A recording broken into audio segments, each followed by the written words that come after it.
I chose to start with Suicide Solution to get the viewers warmed up. The main riff is very easy, and for that reason this lesson is beginner friendly. Although the album version of this song doesn't have a guitar solo, Randy did include several lead guitar fills which will keep the beginner as well as the advanced players on their toes. Phrase 1 begins with an A5 power chord. The 5th string is open. Play the 4th string 2nd fret with your index finger, and also bar the 3rd string 2nd fret with the index finger. Strum strings 5, 4, and 3. Then mute the strings with your picking hand. Then pick 2 palm muted, open 5th string A notes. Next, play a C5 power chord on the 3rd and 4th strings by barring the 5th fret with your ring finger. Pick both strings, let the chord ring out briefly, then slide down the neck while keeping pressure on the strings. Play an open G5 on the 3rd and 4th strings open, and end on the A5 power chord. Next, repeat the 2 open 5th string palm mutes, C5 on the 5th fret with a slide, G5, then A5. This is the main riff and will be repeated many times with several different endings. The first ending is a 6th string 3rd fret with the middle finger. Give it a slight bend, then repeat the main riff.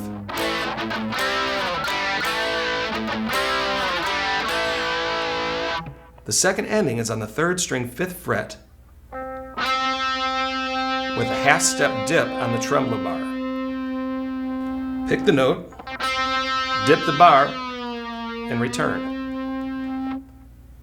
If you're playing a guitar without a whammy bar, you can imitate the riff by picking the 5th fret, slide to the 4, and back up to the 5. Repeat the main riff.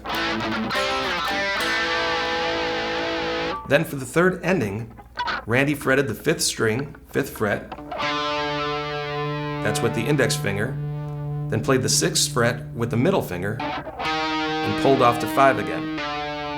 The pull-off technique is achieved by picking the first note,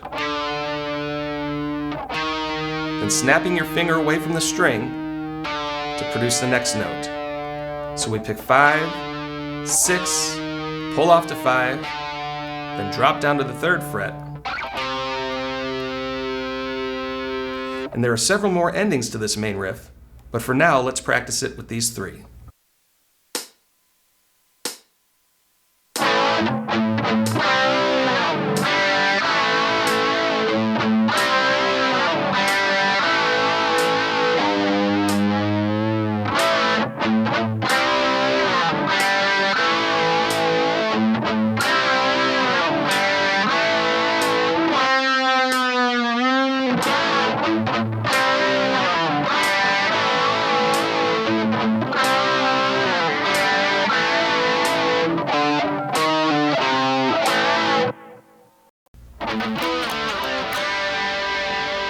Phrase 2 is the end of the main riff. Here we start out with the same structure, the open A5 chord, double palm muted open A notes, C5 on the 5th fret of strings 3 and 4, and a slide down to G, strings 3 and 4 open. Next is another A5, then 2 more 5th string palm mutes, then comes the change. Here I'm playing an E5, which is the 5th string 7th fret with the index finger, and 4th string 9th fret with the ring. With your fingers in place, strum down on strings 5 and 4. Using the same fingerings, drop down to D5, which is the 5th string 5, along with the 4th string 7th fret. Strum up on strings 4 and 5. Next we use the same fingers, but drop down to another C5, which is a 5th string 3rd fret with the 4th string 5th fret. Play the C5 with a downstroke on strings 5 and 4. Then we end on the open G5, which, whenever possible, Randy would isolate the strings he wasn't playing so he could prevent unwanted notes from ringing out. When he played this G5 chord, he would often mute strings 6 and 5 with his thumb and strings 1 and 2 with his other fingers. Here I'm lightly touching the strings, and this way if I accidentally strum them, they don't ring out. Altogether, the end chords are E5, D5, C5, G5. Picking down, up, down, up. Here's phrase 2 with a slow practice tempo.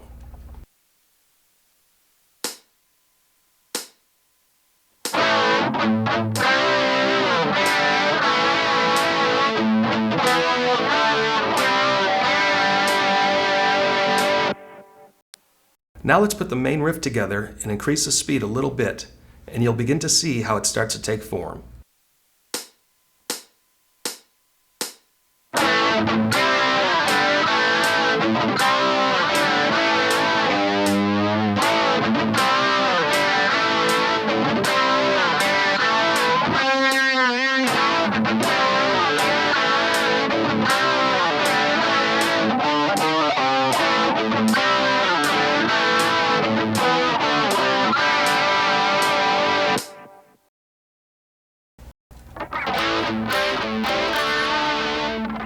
Phrase 3 changes things up a bit for the chorus. We start on an open A5, a single palm-muted open 5th string, then we move up to the C5 on strings 3 and 4. This is played by barring your index finger on the 5th fret.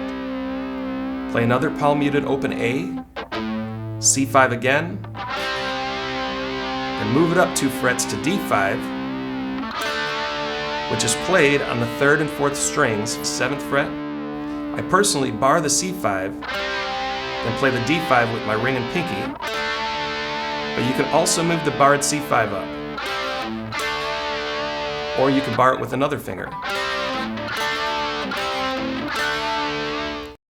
Next, we'll play the open G5 on strings 3 and 4, then bend a G note on the 6th string. Give it a slight bend, and play an A5. For the first ending, play the 4th string 2nd fret with artificial harmonics. The best way to achieve this is to allow your fingertip of your picking hand to lightly touch the strings as you pick the note. Where you pick will also affect the tone of the artificial harmonic.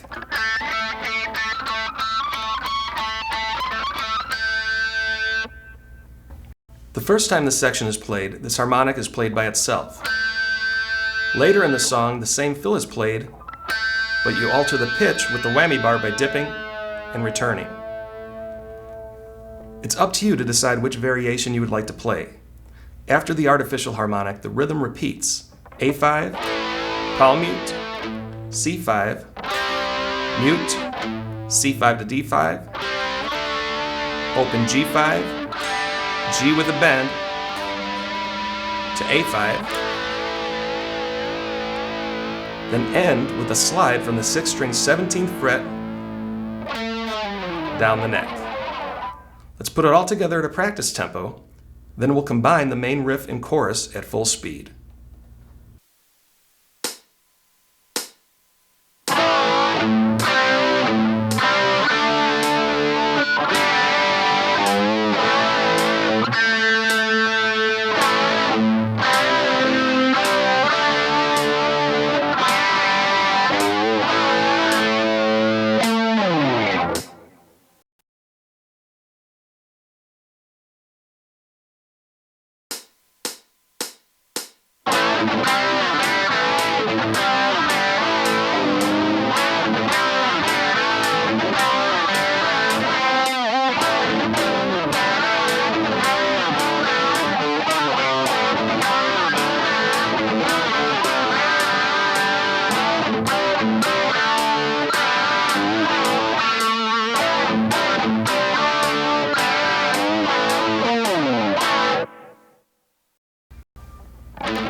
As the main riff continues, Randy Rhoads almost always played a different fill at the end. In phrase 4, the first example starts on the 3rd string 2nd fret to the 4th string 2nd, pull off to open, then end on the 5th string 3rd fret. Repeat the main riff,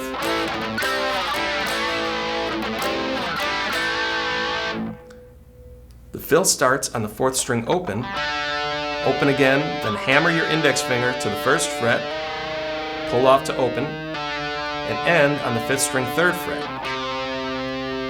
Play the main riff again, then a double note slide on the 1st and 2nd string 3rd fret, down to 2, and back up to 3. I play this starting with my ring finger on the 1st string 3rd fret, middle on the 2nd string 3rd, and I use my index to mute the other strings. I don't even push down with the index, I just allow it to lightly touch. This way you could dig in and give a good rake with the pick, and you'd avoid unwanted notes.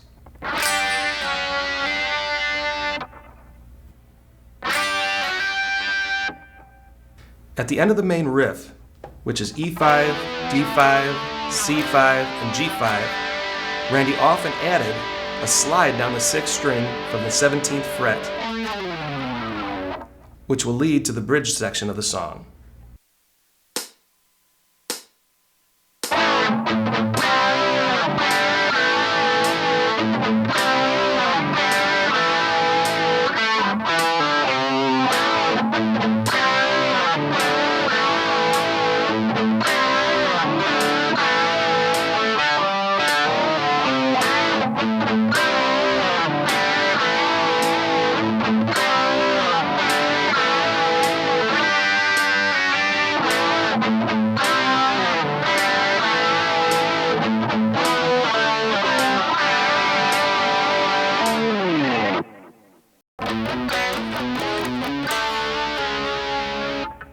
For phrase 5, we are learning the bridge, which has palm-muted notes on the 6th string 5th fret with the middle finger, to 7 with the pinky. Then we switch to the 3rd and 4th string with the index finger barring the 4th fret for a B5 chord. Back to the muted 6th string 5th fret with the middle, move that up to the 7th fret, then switch to the 3rd and 4th string barring the 6th fret with the index for a C-sharp 5. From this position, we play the 6th string 7 with the middle, 9 with the pinky, both are muted, then the 3rd and 4th string 7th fret, and slide down to the 6th fret for the first ending. Repeat the bridge, but for the second ending, the 3rd and 4th string 7 slides to 6, then 4, then 2. The first time the bridge is played, only the 4th string 2nd fret rings out. However, later in the song, you can clearly hear that the 3rd string 2nd is ringing out with the 4th string. The bridge repeats a 3rd time with the same ending as 1. The 4th repetition ends with Randy sliding down from the 3rd and 4th string 7 to 6, skip to muted notes on the 6th string 7, then open.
Phrase 6 begins on an open A5, which rings out for several measures. Next is a pick scrape. Mute the strings with your playing hand and dig in. Followed by a full C5. 5th string 3rd fret with the index, 4th string 5th with the ring, and 3rd string 5th with the pinky. Drop down 1 fret to B5. And here I'm playing just the middle strings on the 4th fret. But you can add the 5th string 2nd fret if you like. As I mentioned earlier, Randy did overdub several guitar tracks, and he often would play the same chords slightly different on each take. Next is the open G5, which you strum twice, hold for a measure, and play A5 for 4 beats.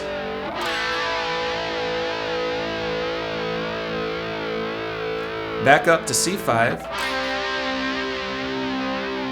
then up to the 3rd and 4th string 7th fret for D5 for 2 beats, then open G5 for 2, A5 again, and on the 2nd measure, toggle the pickups on and off 3 times with the rhythm. Play a quick B5, then repeat the rhythm starting with C5 to B5, open G5 to A5, play a quick B5 up to C, up to D5, open G, then to the main riff. Since this is a slow section to begin with, let's play a practice run at medium speed rather than at a slow tempo.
Phrase 7 simply introduces us to more fills that Randy played during the main riff of the song. The first example is actually how the song starts out, with a slide down the 6th string from the 22nd fret, then into the main riff.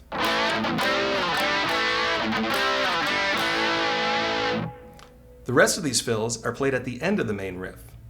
Next, we have a 5th string 3rd fret, pull off to open, with a slight dip and return of the tremolo bar. If you don't have a tremolo-equipped guitar, you can easily achieve this technique by simply pushing the neck from behind while holding the body in place, which is a technique Randy did when he didn't have a tremolo. The next ending is a slide up the 5th string to the 12th fret, quick bend, release and slide down, and then we see a 3rd string 5th fret harmonic, which means you simply touch the string lightly above the 5th fret wire and pick, and while the harmonic rings out, dip and return the bar, or once again, you could bend the neck.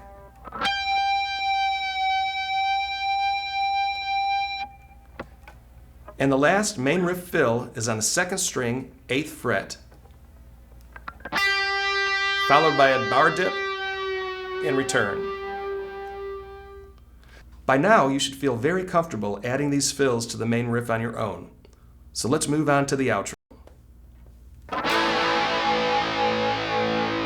At the end of the song, Randy repeats the halftime chords. Phrase 8 uses a lot more echo and shows us some of the sound effects that can be heard by Randy's overdubbed guitar tracks. Like the halftime section, the outro starts on an open A5. Next, we see some of the background chords which Randy played in different areas on the neck. For example, we have an octave A5 played on the 4th string 7th fret with the index, 3rd string 9th fret with the ring, and 2nd string 10th fret with the pinky. First, play 2 palm muted open A notes, then this A5 chord. Another section has 4 palm muted open A notes, then another A5 on the 5th string 12, along with the 4th string 14 and 3rd string 14. Strum, and then slide down the neck. A lead guitar fill is heard on the 3rd string 7 using the ring finger, bend and release, then pull off to the 5th fret, held by the index finger.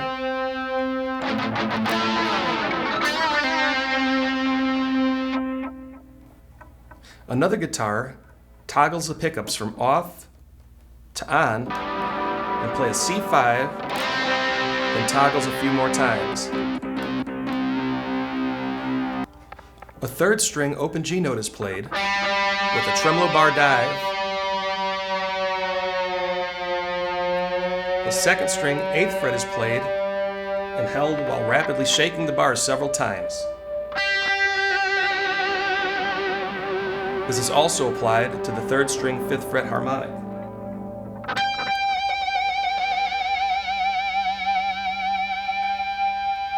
Dip the bar after playing the open 3rd string, then sound the 6th string and return the bar, adding vibrato with the whammy bar at the end. These parts are all very random, so there won't be a tempo exercise for phrase 8, but I did want to include these sound effects for the sake of completeness. To end phrase 8 and our lesson, bend the 3rd string 9, and while holding the bend, give the bar vibrato.